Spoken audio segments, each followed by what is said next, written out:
Hey, welcome to my journey into another meals video. These are some meals that I made last week. I come up with 4 of them. Every day is not something worthy of filming. You know, it's just straightforward food. A bean, a tater, and a meat. There's really nothing to film. Unless you just want to see what did I eat that night, there's nothing film worthy, I guess you could say. But I got 4 recipes. I've made one before and the other 3 are new. And we like them all. So that's a bonus. You never know when you make something new, because I tell you, I make plenty of new stuff that we don't like. Plenty. And I get excited when I find something we do like. So that's what we're seeing today. 4 supper dishes that I made last week that I thought I'd bring you along and show you, maybe to give you a little bit of inspiration, maybe something you want to try. So let's turn around and get started cooking. Tonight we're making baked cube steak, and I bought too much, so we're going to have a lot of leftovers. You want to cut them in small pieces.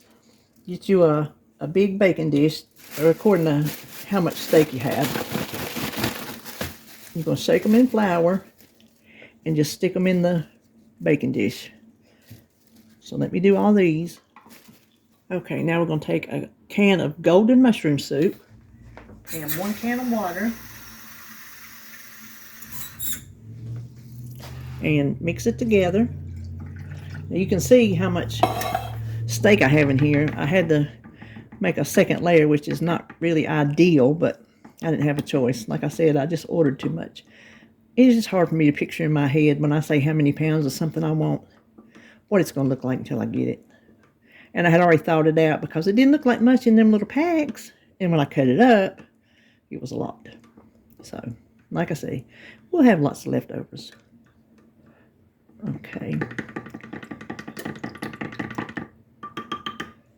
Now we just want to pour this all over.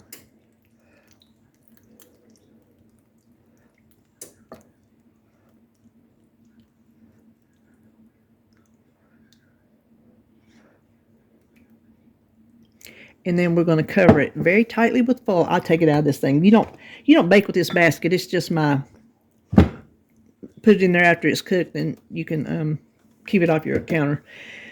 We're going to cover it tightly in foil and bake it for 2 hours. So you got to think this ahead of time because it's not a last minute kind of meal. So I'll be back when it's done. Okay, here it is after 2 hours. I'm trying to see. Look, see how tender it is? It just goes right through it. See, it's not really stuck to the bottom either. So that's good. All right, well, there you have it. There is our baked cube steak. Tonight we're making BBQ baked beans. I have a pound of hamburger.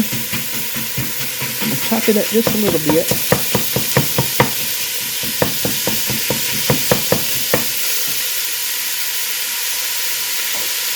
And we need to add some chopped onion. I'm just going to add about, an onion's worth. And then we need 2 tablespoons of mesquite seasoning. This is the one I'm using. This Weber Smoky Mesquite. 2 tablespoons of that. So that's a tablespoon, right? Yeah. About to panic. Now we just need to cook this until it's done and drain it if necessary. And I will have to drain mine because we've just been eating 80-20 because honestly it just has the best flavor. So while that's cooking, let's come over here and mix everything else. Okay, so the first thing we need, I want to mix the saucy stuff first before I add the beans. So we have 3/4 cup of barbecue sauce. Whatever kind of barbecue sauce is your favorite. This is a mixture of 2 because I ran out of 1 bottle and I opened up another one. So 3/4 cup of that.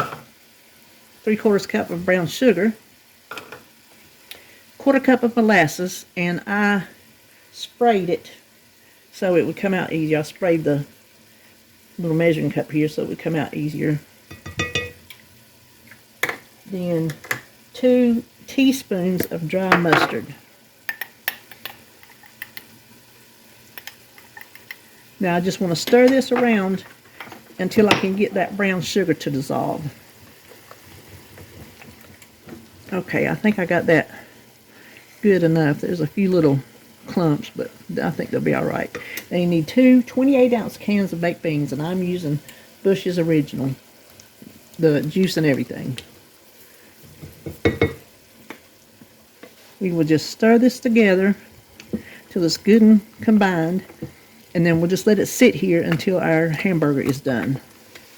Now we just need to pour our beans, oh, it is so heavy, into our hamburger. Get all that good stuff. Just gonna stir it together. I've already turned the heat off. You don't need to heat this. All right, now this makes a 9 by 13 dish. Even with leftovers, that's way too many leftovers for me and David. So what I do is I bake half for now and half for the freezer. I'm going to scoop this out because I'm afraid I'm not going to be able to pick up this pot. If you're even smaller, let's say you're cooking for 1 or 2, and you don't even need, because if we didn't need leftovers for his lunch to take with him to work, I might not even need to make it in 2s. I might make it in 3s. Whatever size you want to make this in is perfectly fine, because all it does is bake until it's bubbly. So it's not like a cake, or which I've baked cakes in smaller pans than what it called for. You just have to watch your time. But like even at the Dollar Tree, they have like little loaf pans or little small round pans. You could separate it out like that and have some for supper, and then freeze 2 or 3, however you want to do it. But I'm going to tell you what, these things are absolutely delicious. I have been thinking about them all day. I don't normally get excited over my food that I'm going to cook. I just don't. It's like, okay, well, it sounds good, I'll make it. I have been excited about these all day long. Because to me, they're just that good. So you don't need to cover them. This one I will cover up really, really good, mark it, put it in the freezer.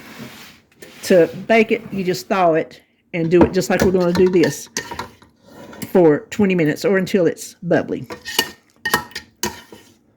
Here they are, looking pretty much like they did when I put them in, but they do thicken up just a little bit. You can let them cook as long as you want. If you want to get them a little thicker, just watch your sides, don't let it burn. But instead of dishing these up and tasting them, since I know they're delicious, I'm just going to wait and have them for supper. And what I'm making to go with it is some fried squash. And so that is what we're having tonight.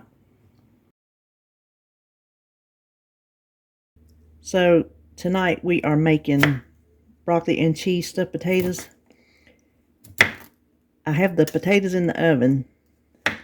I usually try to chop my broccoli less messy, but I'm just kind of getting with it tonight. I'll show you how you can do it to be less messy. Hold on. But I want little small pieces because they're going on a potato. And I'm just going to cook mine in water until it's tender, because we like our broccoli very tender. When we order Chinese food, we order our broccoli well done. That's what they call it, well done. Let me show you. So if you want to cut your broccoli without making all this mess, just slice it through the stem and then just pull it apart. And you just get your nice little florets. But I'm going to cut some of that stem off. So I don't need all this broccoli for the potatoes. So I'm probably just going to pull some out. And what I'm thinking I may do is once it blanches, I'll pull out everything except what I need and put that in the freezer. I think is what I'm going to do. So I'll be back when it's time to make the actual cheese sauce. Now we'll make the sauce. I have melted 2 tablespoons of butter, and I'm going to add 2 tablespoons of flour that I've already added, an 1/8 teaspoon of garlic powder, and a 1/4 teaspoon of onion powder. And we're just going to stir this, get the raw flour taste out of it, and get that seasoning mixed in.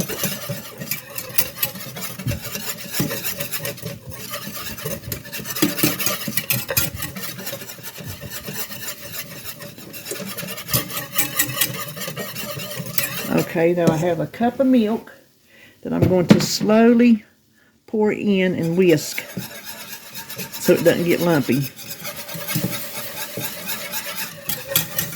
We're just making gravy, a sauce. I can't hold that and hold my pot too.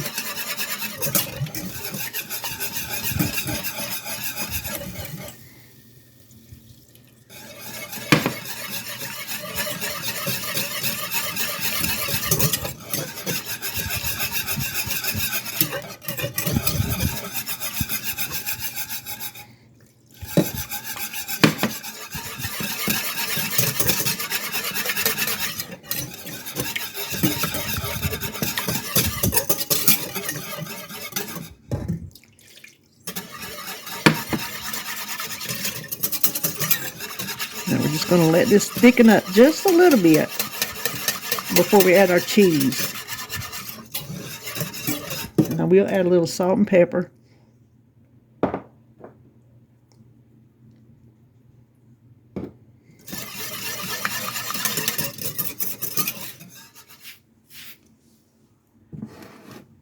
Y'all know messes in the making get on my nerves. All right, now I have 1 cup of shredded cheddar cheese. And we are just going to whisk this until we have a nice little cheese sauce.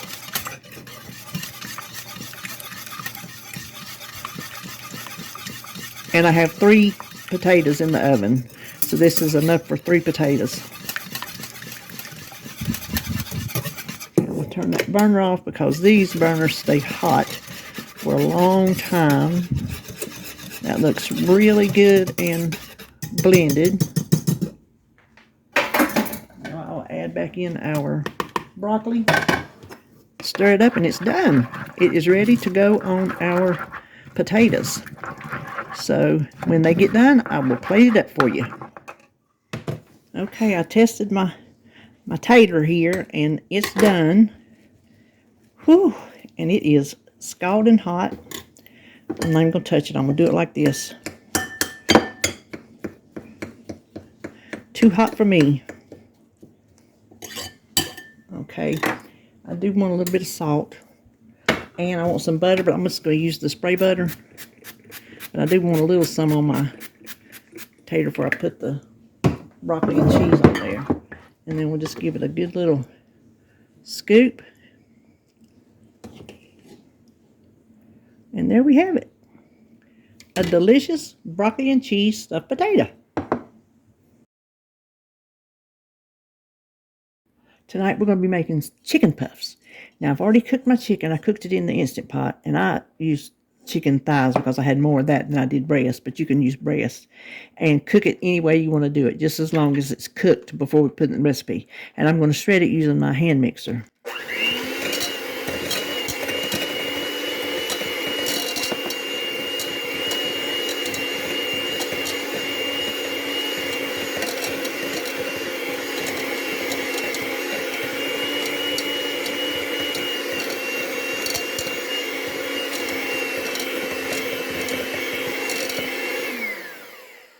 Okay, I'm going to set this in this bowl because I want to mix our cream cheese in here before I put the chicken in. But see how nicely that shreds it for you?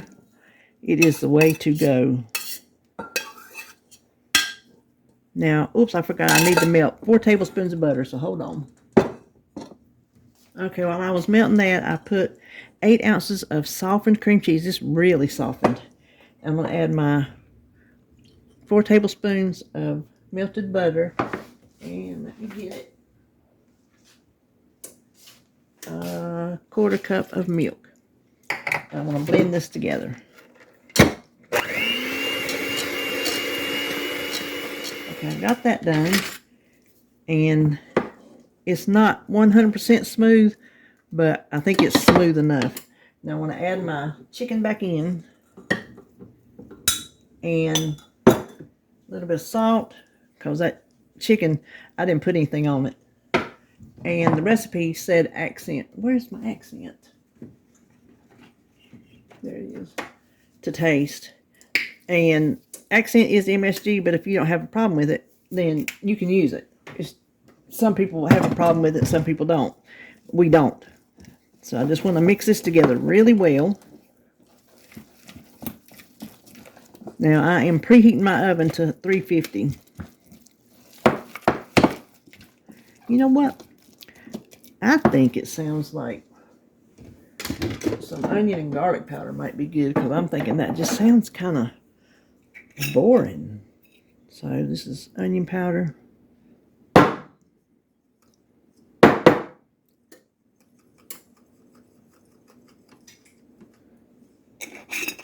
And garlic powder. I think that might give it a little something. Now let's mix this together. Okay. You can bake it on whatever you want. I'm going to use my stoneware. And we need 2 packs of crescent rolls. Let's see. This is going to make 8. Oh, I didn't even have to bang it on the counter. Each puff uses 2 crescent rolls. So we just want to take them apart in squares.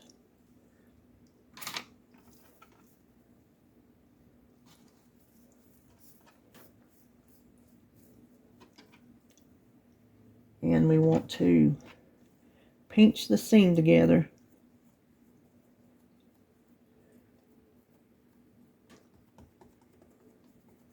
Okay, we're going to put some in the chicken in the middle.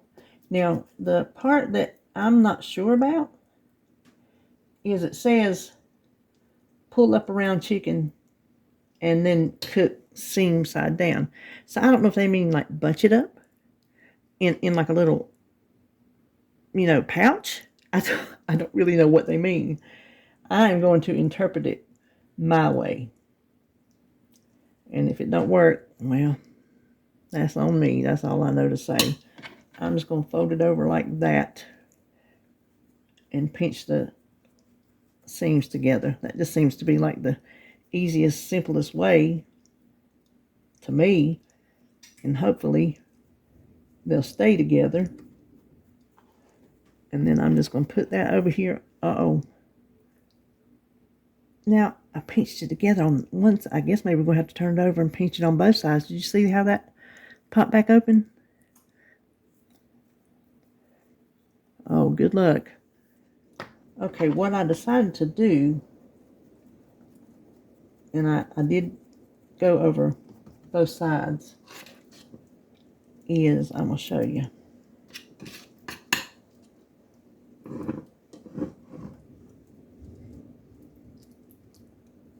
Okay, now what I decided to do, and I went back and did the ones I had already made, is that right there is rolling up the edges to try to maybe keep them from oozing out. Maybe that'll help a little bit, because I just don't really know how well this dough is going to stick together, because it's a little greasy, just the nature of the dough. So these will go in at 350 for 15 to 20 minutes until they're nice and brown.